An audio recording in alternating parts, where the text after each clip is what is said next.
Chapitre 25. Ils mordront la poussière. Je me reculai le plus loin possible, les paupières hermétiquement fermées, le cou tordu pour éviter le coup de bec. Mais je savais que c'était inutile. Dans quelques secondes, je serais aveugle. Soudain, Scarabée poussa un cri. Les griffes du corbeau relâchèrent leur prise sur mon épaule. L'affreux oiseau s'était-il envolé?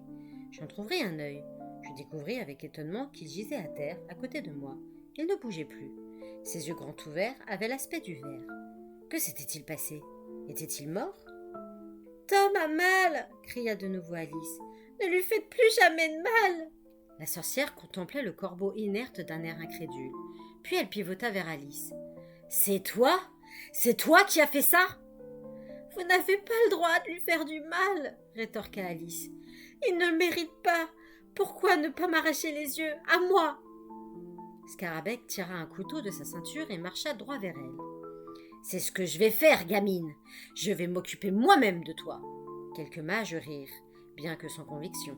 Qu'Alice, liée à un arbre, incapable de bouger, osa défier la sorcière, ça paraissait fou. Mais un rictus déformait ses traits. J'avais déjà vu cette expression sur le visage de sa mère, Lizzie l'osseuse, quand elle s'apprêtait à lancer un sort particulièrement maléfique. Je crus alors qu'on m'enfonçait un éclat de glace dans la moelle épinière. Le froid annonciateur s'était fait sentir quand les mages et la sorcière s'étaient approchés. Celui-ci était d'une intensité que je n'avais encore jamais éprouvée.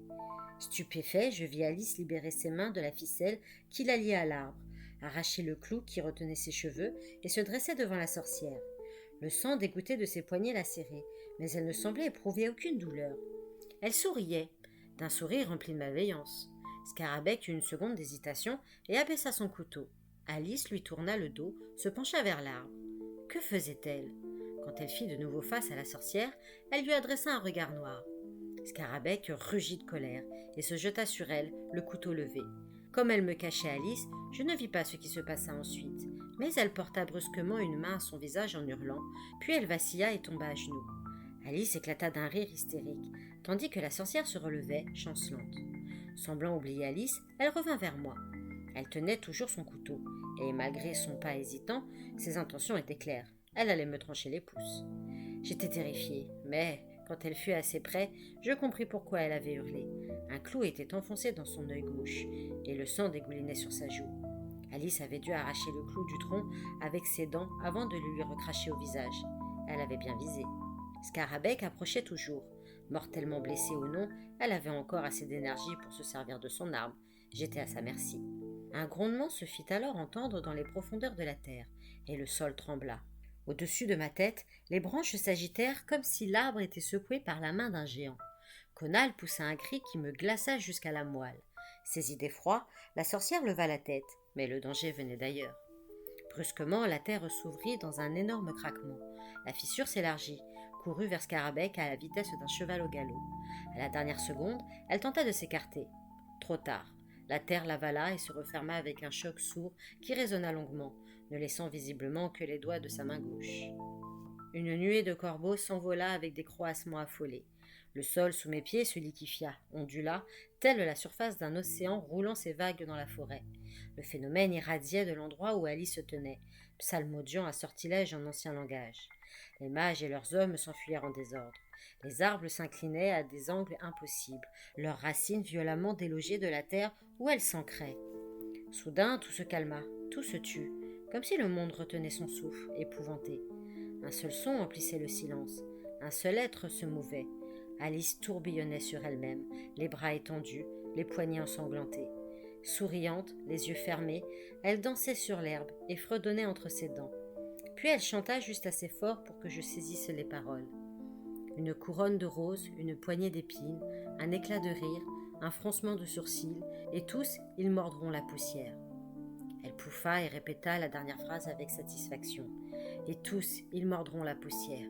Elle perdit l'équilibre, tomba rudement sur le sol, sans cesser de glousser. Renversant la tête en arrière, elle éclata d'un long rire sonore. Quand elle se tut enfin, elle rampa vers moi, si près que nos visages se touchaient presque. « Je peux leur faire mordre la poussière à tous, hein, Tom? Même à Grimalkin, la plus puissante d'entre eux. Tu ne me crois pas ?» Elle me fixa avec intensité. J'acquiesçai d'un signe de tête pour ne pas la contrarier. Mes poignets me brûlaient. La bile me montait dans la gorge et j'avais envie de vomir. Alice contourna l'arbre, approcha sa bouche de mes mains et trancha la ficelle avec ses dents. La douleur m'arracha un cri. Je baissai les bras, soulagée de retrouver ma liberté de mouvement.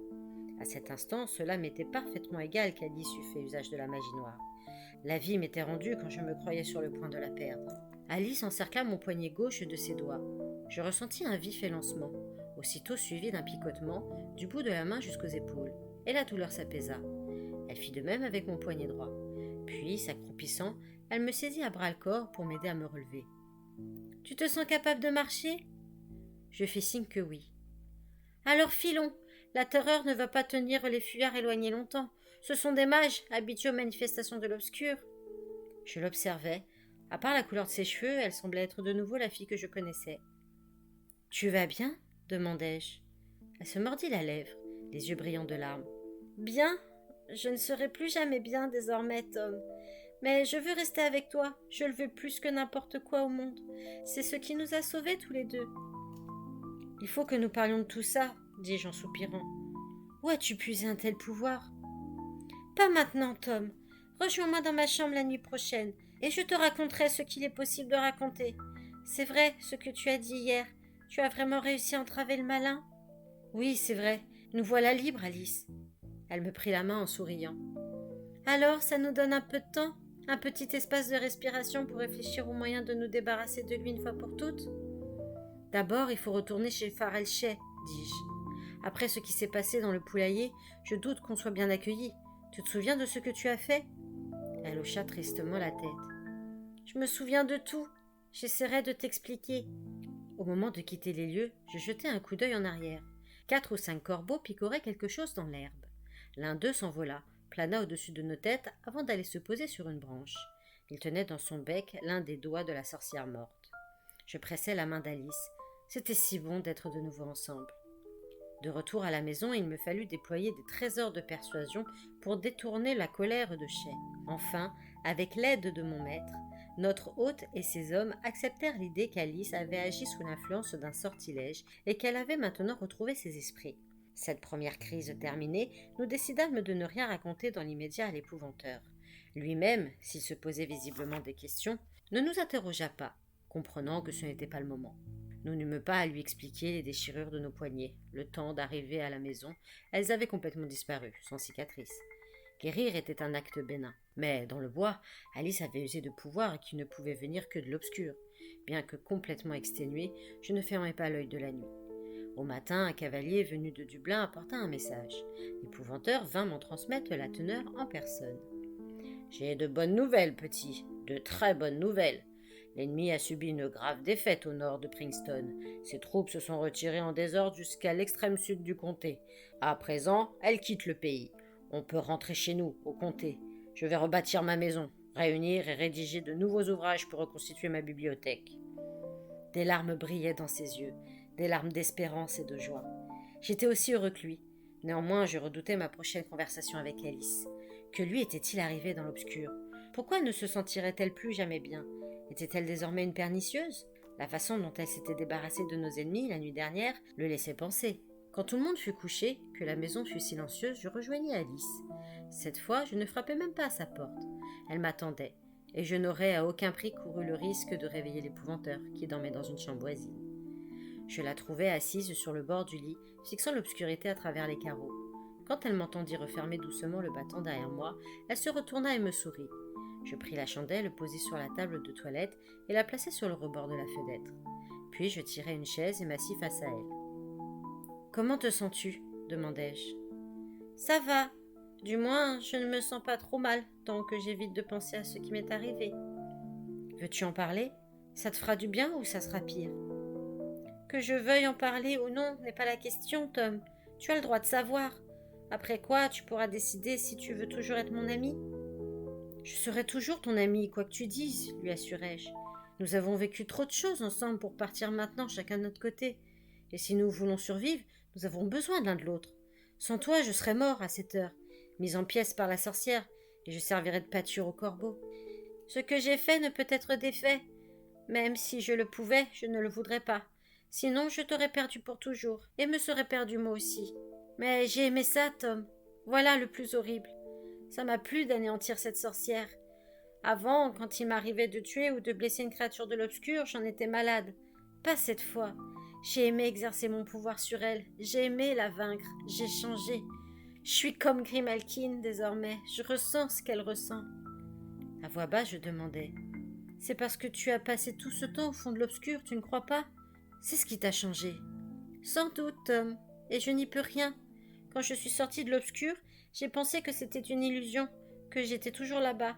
C'est pour ça que j'étais si terrifiée et que je t'ai échappé. Les serviteurs du malin me jouaient sans cesse ce genre de tour. Une fois, je t'ai vu à la lisière d'un bois. J'étais sûre que c'était toi. Tu m'as souri et m'as prise par la main. Mais c'était une supercherie. Tu t'es lentement changé en démon. Ton visage s'est déformé. Des cordes ont poussé sur ton front. Et j'ai compris que je n'avais pas quitté l'obscur. Aussi, quand Pan m'a parlé, j'ai cru qu'il mentait, que la même chose allait arriver, que tu n'étais qu'un démon à face humaine. C'était logique, je l'avais prise pour une folle. À présent, je comprenais sa réaction. Comment as-tu su que c'était bien moi aujourd'hui demandai-je.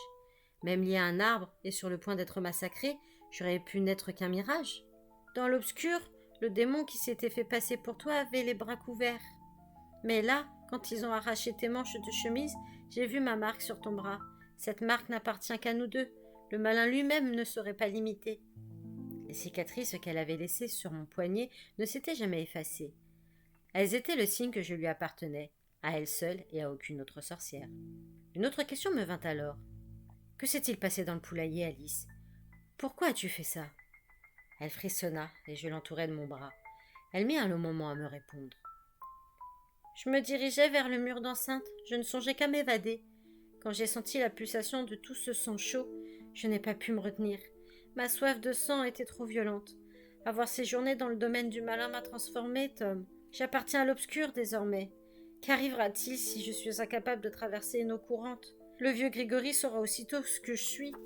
C'était un réel problème. Mon maître aurait la preuve qu'elle était une pernicieuse. Il l'enfermerait dans une fosse pour le restant de ses jours. Quels que soient les services qu'elle nous avait rendus, il ferait ce qu'il jugerait être son devoir d'épouvanteur. Je me rappelais ce que maman m'avait dit autrefois au sujet d'Alice. Elle est née avec un cœur de sorcière, et elle n'a guère le choix. Elle suivra cette voie. Elle avait ajouté qu'il existe différentes sortes de sorcières, qu'Alice pouvait devenir une bénévolente plutôt qu'une pernicieuse. Il y avait aussi une troisième voie, qu'elle ne soit ni bonne ni mauvaise, mais quelque chose entre les deux. Elle pourrait t'empoisonner l'existence, être pour toi une plaie, un fardeau, à moins qu'elle ne se révèle, au contraire, la meilleure et la plus solide des amies. Je ne doutais pas un instant que cette dernière possibilité fût la bonne, mais n'était-il pas possible qu'Alice fût une pernicieuse tout en restant mon amie? N'était-ce pas le cas pour Grimalkin? J'avais encore une question. Alice, d'où est venu un tel pouvoir? Est-ce simplement d'avoir séjourné si longtemps dans l'obscur? Elle hésita. Je crus qu'elle essayait de me cacher quelque chose, mais elle répondit d'une voix lente. J'ai certainement tiré du pouvoir de l'obscur. Elle marqua une pause, puis elle reprit en me regardant dans les yeux. J'ai toujours eu beaucoup plus de pouvoir que je ne le montrais. Quelqu'un m'avait conseillé de le garder profondément enfoui au fond de moi et de tenter de l'oublier. Sais-tu pourquoi, Tom? Je fis non de la tête. Parce que, chaque fois que tu utilises le pouvoir de l'obscur, il te transforme. Petit à petit, tu te rapproches de l'obscur, jusqu'à lui appartenir totalement. Alors tu es perdu. Tu ne sauras jamais plus ce que tu étais. Oui, c'était pour cette raison que l'épouvanteur se faisait tant de soucis pour nous deux. Je me rappelais aussi ce que maman m'avait dit quand je me plaignais de la solitude qu'entraînait une vie d'épouvanteur. Comment peux-tu te sentir seule? Tu as ta propre compagnie, non? Si tu n'es plus satisfait de ta propre compagnie, alors tu seras vraiment seul. Je comprenais maintenant ce que cela signifiait, que l'intégrité et l'étincelle de bonté en nous, voilà ce qui nous fait être nous-mêmes. Si cela s'éteint, on est perdu, définitivement seul, et notre unique compagnie, c'est l'obscur. Cette fois encore, j'ai écrit ce récit de mémoire, ne me référant à mes notes qu'en cas de besoin. Demain, nous entamons notre voyage de retour vers le comté. La traversée de l'Irlande constituera la première étape. Nous rencontrerons sur notre route bien des rivières.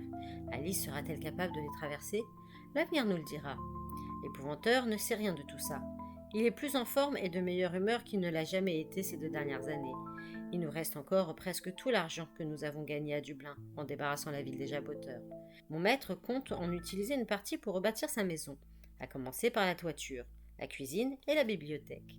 Nous n'avons aucune nouvelle de Grimalkin. Espérons qu'elle a échappé à ses poursuivants, ou qu'elle les a tués, et que la tête du malin est toujours en sa possession. En plus de mon bâton et de ma chaîne d'argent, je possède désormais une troisième arme, l'épée que m'a donnée Cuchulain, la lame du destin. Son fil acéré me défendra contre les créatures de l'obscur. J'ai entravé le malin, elles chercheront à me le faire payer. Bientôt, je ne serai plus un apprenti, mais un épouvanteur, et je suis déterminé à accomplir cette tâche aussi bien que mon maître. Je n'oublie pas que je suis aussi le fils de ma mère, et que j'ai hérité de ses dons. L'obscur peut bien me traquer. Le jour viendra où les prédictions de ma mère s'accompliront. Et ainsi qu'elle et Grimalkin l'ont prophétisé, c'est moi qui serai le chasseur, et l'obscur me fuira. Mon temps viendra, et il n'est plus très loin. La guerre aura provoqué de grands bouleversements dans le comté, mais il y aura toujours des créatures de l'obscur à combattre. J'espère seulement que ma famille a survécu. En dépit de ces derniers événements, je suis encore l'apprenti de l'épouvanteur, et nous sommes en route pour Chipenden. Nous rentrons enfin à la maison.